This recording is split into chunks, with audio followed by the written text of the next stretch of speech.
Hello po, si Ray Valera po ako at isa po ako sa mga joke boss dun sa Singaling.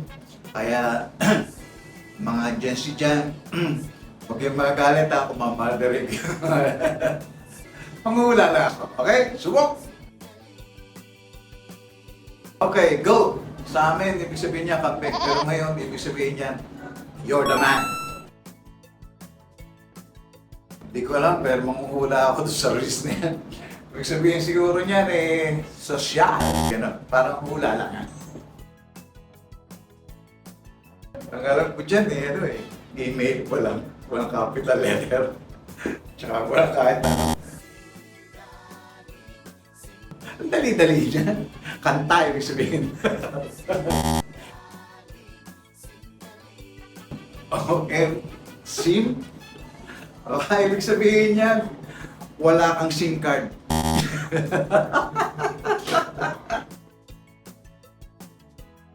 Parang shortcut sa amin yan, bro. Ganun. Tol. Baligtad ng idol.